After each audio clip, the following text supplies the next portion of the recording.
Bururi wa Kenya ukoragwo na uhoti wa kuruta lita bilioni 5.2 cia iria o mwaka.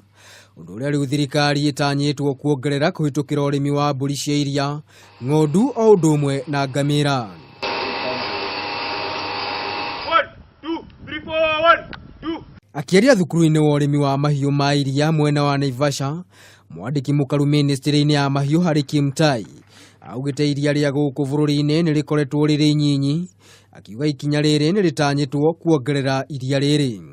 Previous dairy policies and other interventionary initiatives emphasize on dairy cattle and little attention to other milk producing livestock species such as goats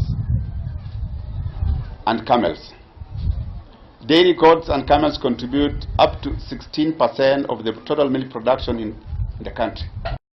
Ningĩ Kimtai ni augite thirikari no iguthie na mbere na gwikirira uthuthuria hari urimi wa mahiu ma iria kuhitukira teknoloji ya kiriu niguo gutigirira bururi ndunagumirwo ni unyihu wa iria.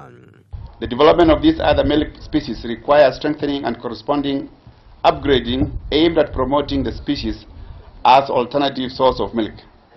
I am happy to learn that DTI is also keeping and training students in the area of production and processing of camel and goat milk. If a GOK program, under the smallholder commercialization program, SDCP, partnered with DTI to train over 840 dairy stakeholders, principally in the program county areas. Wona itanya riri ria kinyanira, gikiro kia iria ni gitanyitwo gukorwo gikiongerereka guku bururi-ini. Andu-ini ha Kameme TV ritwa riakwa ni Maina wa Mwandiki.